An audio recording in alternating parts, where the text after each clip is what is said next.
प्रेम love story. Ruhi नन्ही सी बिटिया जो एक छोटी सी लकड़ी की बनी डोली देखते हुए सुबह आँख खोलती आंखें मीचते हुए उसको चाची की आवाज सुनाई दी, अरे महारानी अब उठोगी के डोली में बैठ, अभी अपने सासरे जाना चाहती हो।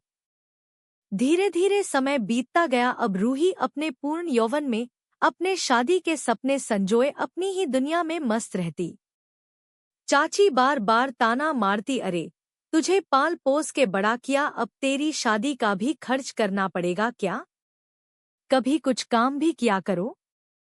जब देखो लिपस्टिक काजल करती रहती है, घर के काम में मन लगा नहीं तो सासरे में तेरी आरती नहीं उतरेगा। रूही आज फिर चाची की बात सुन रोते हुए खाना बनाने चली गई। चाचा रूही को आवाज लगाते हुए अंदर से ही, अरे रूही कहाँ हो बिटिया, एक अच्छा रिश्ता मिला है, शाम को वो लोग देखने आएंगे, तुम तैयार हो जाना। रूही की खुशियों का ठिकाना नहीं रहा। वो भागते हुए अपने कमरे में अपनी उसी बचपन की डोली को जल्दी से हाथों में ले खुशी से नाचने लगी। रूही बेशर्म अपनी ही शादी की बात पर इतनी खुश हो रही, अरे हम लोग तो शादी के बाद भी इतने खुश नहीं हुए, चाची कौंधते हुए बोले जा रही थी। दूसरे रोज चाचा मायूस होकर आंगन में बैठ गए। चाची फिर गरम मिजाज में होकर बोली, फिर टूट गया क्या रिश्ता? अरे ये है ही मनहूस, कौन करेगा इससे शादी? रूही सुबह उठी तो पड़ोस की लड़की को बैंक में खाता खोलने जाना था। उसके बार बार बोलने और चाची से पूछने के बाद रूही भी बैंक गई। आज वो बाहर निकली थी बिना चाची की रोक टोक के। अरे मुनिया, सब कागज लिया है कि नहीं खाता खोलने के लिए? हाँ दीदी, सब लिया है। बैंक के अंदर जाते ही सामने शीशे के बने कैबिन में एक सुंदर सा लड़का बैठा दिखा। रूही अपने कपड़े ठीक करते हुए बोली, सर क्या मैं अंदर आ सकती हूँ? बैंक मैनेजर, हाँ सर, खाता खोलना है बैंक में। नजरें झुकाए रूही बोल रही थी, यस मैडम, आप सभी कागज लगा कि ये फॉर्म भर दीजिए, आपका खाता खुल जाएगा। बैंक के साहब अच्छे हैं न दीदी, सभी काम आसानी से हो गया। मुझे तो बहुत डर लग रहा था, मुनिया बोले जा रही थी। लेकिन रूही की तो जैसे नजरें बैंक के शीशे वाले कैबिन में ही थी। जब दोनों बैंक से निकलने लगी तभी पीछे से आवाज आई, सुनिए मैडम, मेरा नंबर ले लीजिए, कभी कोई काम पड़े तो मुझे बता दीजिएगा, मैं करवा दूंगा। रूही धन्यवाद सर कहते हुए नंबर लेकर घर आ गई। चाची घर पर आते ही गुस्से से पागल हुई, अरे मोबाइल चार्ज में लगा देती हूँ, चाचा का फोन आने वाला है। रूही फोन उठाती है और मैनेजर का नंबर सेव करने लगती है, तभी गलती से उस नंबर पर रिंग चली गई। हाय, अब क्या होगा अगर सर ने फोन किया तो क्या बोलूंगी, इतना सोच ही रही थी। तभी फोन में घंटी बजी। बहुत घबराते हुए एक ही सांस में रूही ने अपना परिचय दिया, सॉरी सर, मैं अभी बैंक आई थी, आपके नंबर पर कॉल चली गई, मुझे माफ कर दीजिए। बैंक मैनेजर ने हंसते हुए कहा, अरे नहीं, हम तो कस्टमर की सेवा में बैठे ही हैं। रूही धन्यवाद सर। उधर से आवाज आई, अरे मैं भी इंसान ही हूँ, आप मुझे सर नहीं शोभित बुला सकती हैं। रूही तब तो आप हमारे मेहमान हुए और हमारे यहाँ तो मेहमान को भगवान माना जाता है। आपका क्या नाम है मैडम? जी सर, रूही। रूही कांपते हुए, अरे फिर से सर, मेरा नाम शोभित है, शोभित। रूही जी, शोभित सर जी। मेरा नाम रूही है, आप रूही बोल सकते हैं, शोभित जी। दोनों एक साथ हंसने लगते हैं। अच्छा रूही जी, अच्छा लगा आपसे बात करके, मुझे अब खाना भी बनाना है, फिर खा के कुछ काम भी करना है ऑफिस का। जी सर, धन्यवाद। रूही, अरी ओ रूही कहाँ मर गई, कब से खाना बना के नहीं तेरा, अब खाने को भी देगी के भूखों ही रखना है। हाँ चाची आई, बस बन गया खाना। खाना लगाते हुए गुनगुनाने लगती है, चाचा, अरे रूही बेटा क्या बात, खाने की खुशबू तो आंगन तक जा रही है। सभी खाना खा ही रहे होते हैं कि फोन बजा। रूही दौड़ के जाती है, लेकिन अरे कंपनी का फोन। चाची हंसते हुए, अरे तेरे मोबाइल कंपनी के आशिकों का है। रूही भी हंसती है। सभी खाना खा के सोने लगते हैं। रात के 12 बजे फोन बजने की आवाज से रूही की नींद टूटी। अब इस टाइम कौन होगा? रूही उठकर अलमारी में फोन ढूंढते हुए अलमारी में अपनी लकड़ी की डोली उठा लेती है। फिर से फोन की आवाज से उसने जल्दी से फोन उठाया। अरे चाची उठ गई तो अभी हंगामा करने लगेगी। हेलो, कौन? अरे ये तो बैंक मैनेजर का नंबर है। इतने में ही शोभित बोल पड़ा, सॉरी इतनी रात को फोन किया, सोने जा रहा था तो सोचा गुड नाइट बोल दूं। रूही को अजीब सी बेचैनी हो रही थी। किसी लड़के ने पहली बार उससे इतनी रात को बात की थी। रूही काफी देर खुद को रोकते हुए उससे रहा नहीं गया। उसने शोभित को फोन किया। हेलो, मैं रूही जो आज बैंक आई थी। शोभित गुस्से में, अरे क्या यार, बार बार मैं बैंक आई थी लगा रखा है आपने? मैंने आपका नंबर सेव किया है रूही जी। बोलिए जी। वो गुड नाइट नहीं बोला था मैंने, इसलिए वापस फोन किया आपको। दोनों ने कुछ मिनट तक बात किया, फिर सो गए। रूही सुबह देर से उठी। चाची के तानों ने उसकी नींद खोली।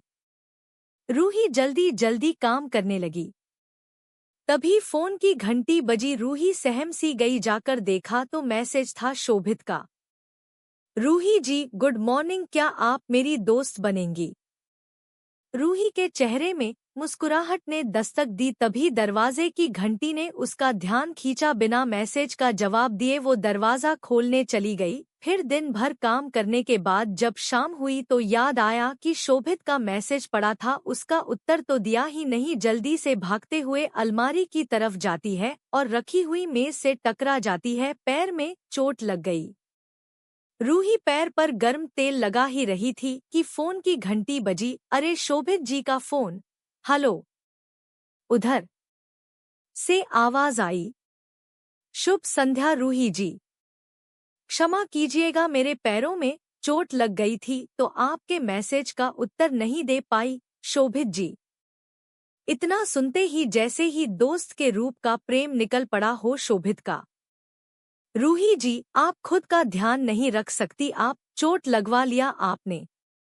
अचानक से एक दिन रूही का फोन बंद आया। लगातार कई दिनों तक रूही का फोन बंद पाकर शोभित बहुत परेशान हो गया, जैसे उसका कोई अहम हिस्सा उससे दूर था।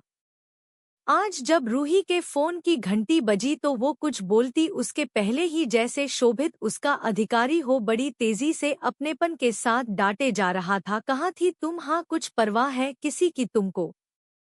ठीक हो न तुम? शोभित जी वो मेरा फोन खराब हो गया था, रूही ने उत्तर दिया। अरे तो मुझे क्यों नहीं बताया, मैं भेज देता ना।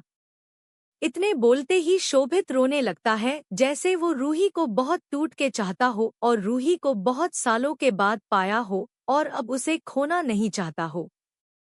रूही उसको रोता देख परेशान तो हुई, लेकिन अचानक शादी की बात पे उसको हंसी आ गई। शोभित रूठते हुए बोला, मना लो तुम भी मेरा मजाक। मुझ जैसे सीधे लड़कों के लिए ये दुनिया नहीं बनी। लड़कियों को वो अय्यास टाइप लड़के ही अच्छे लगते हैं। बाय, अब आपको परेशान नहीं करूंगा। खुश रहिए हमेशा। यही कहते हुए शोभित फोन काट चुका था।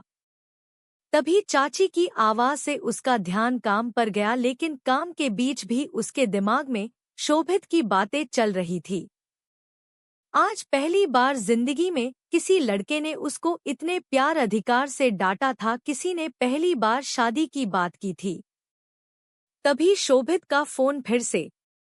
हेलो रूही, मुझे आपकी याद आ रही, काम में मन नहीं लग रहा मेरा।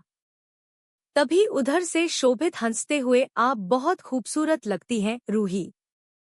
मन करता है आपको अपने सामने बैठा के बस देखता ही रहूं। रूही एकदम से चुप हो गई। उसको ये ऐसा अच्छा तो लग रहा था, लेकिन झिझक भी थी। ये सब ठीक है या नहीं?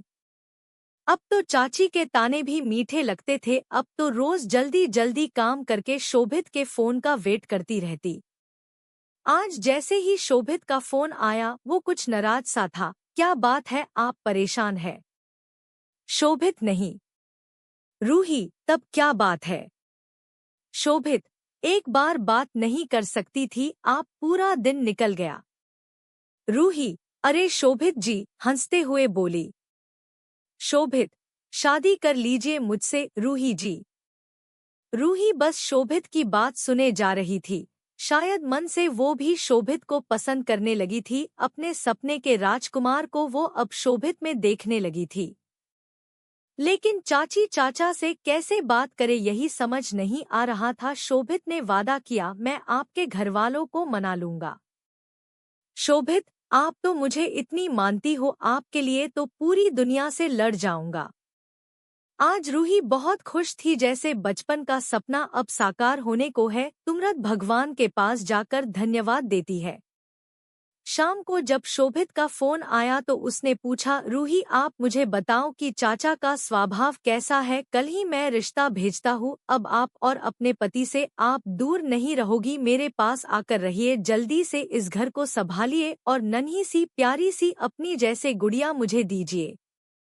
जानती हैं, रूही आज ब्रांच में एक महिला अपनी बच्ची को लेकर आई थी। उसको देख मुझे अपने परिवार की बहुत कमी खली है। मैंने आज उस बच्ची को अच्छा सा गिफ्ट दिया। जब मेरी बच्ची होगी उसको दुनिया भर की खुशियां दूंगा। दूसरे ही दिन शोभित ने बैंक से रिश्ता भेजा। किसी कस्टमर के द्वारा उसने आकर चाचा को सुझाव दिया। अरे चाचा, लड़का अच्छा है, बैंक में है, रुपया पैसा खूब है और सबसे बड़ी बात दहेज के खिलाफ है, पढ़ा लिखा है। रूही के तो भाग्य खुल जाएंगे। चाचा ने शोभित को घर बुलाया और बहुत प्रेम से रिश्ता तय करके उसको अपना ही घर समझने की इजाजत दे दी। चाची भी रिश्ते से एतराज नहीं कर रही थी। समय बीतने लगा। अब रोज शोभित और रूही घंटों बातें करते। चाची चाचा से छिपकर अपने आने वाले परिवार के बारे में, अपने बारे में। रूही के लिए शोभित जैसे एक अनोखा सपना था। जैसे जैसे रूही शोभित के तरफ समर्पित हो रही थी वैसे वैसे शोभित कुछ दूर दूर रहने लगा। काम का बहाना बनाकर फोन कम करने लगा। इधर चाचा भी इस अच्छे रिश्ते को जाने नहीं देना चाहते थे। उन्होंने भी शोभित पर दबाव डाला, बेटा अपने पिताजी को बुला लीजिए, शादी की तारीख तय कर लिया जाए। रूही भी अब शादी जल्दी करके अपने घर में जाना चाहती थी, लेकिन शोभित उसको टालता रहता। एक दिन चाचा के ज्यादा दबाव डालने पर शोभित ने अपने पिता से बात करवाई, लेकिन उनके पिता के तो सुर कहीं और ही लगे थे। ये तो इनके परिवार का एक हिस्सा था। बेटा शोभित अलग अलग लड़कियों के परिवार का हिस्सा बनता, लड़की के साथ प्यार की बातें करके बाद में लड़की को ही बदनाम करके चले जाना इनका हमेशा का काम था। रूही के चाचा ने जब शोभित के पिताजी से बात की तो वो तुरंत बात टाल गए और उन्होंने बोला, मेरा बेटा सरकारी जॉब में है, मैं वैसी ही शहर की बहू लूंगा, दहेज भी लूंगा। रूही के चाचा अपना घर बेच के दहेज देने को तैयार हो गए थे। रूही ने जब शोभित से बात की तो वो भी टाल गया। पापा जो फैसला लेंगे मैं वही करूंगा। रूही चाचा को समझाते हुए बोली, चाचा मुझे 1 साल का समय दे दीजिए, मैं कुछ करना चाहती हूँ। चाचा जी मुझे मात्र 1 साल का समय दीजिए, मैं पढ़ना चाहती हूँ और मैं एक अच्छी नौकरी लेकर के मैं खुद इस लायक हो जाऊंगी कि घर भी नहीं बेचना पड़ेगा। चाचा उसके बात सुनकर के जरा रुआसी हुई आवाज में बोले, बेटी यह तो मेरा कर्तव्य है। रूही चाचा को मनाने का पूरा प्रयास करती रही, जैसे तैसे करके उसने चाचा को मना ही लिया। अपने कमरे में आकर किताबों के बीच में उसने अपने आप को बैठा दिया। 8 महीने की मेहनत के बाद आज उसने परीक्षा दी और परीक्षा में पास होकर के वह अफसर बन चुकी थी। आज पहली बार चाची रूही के लिए चाय लेकर आई थी, जैसे उनका ममत्व जाग उठा।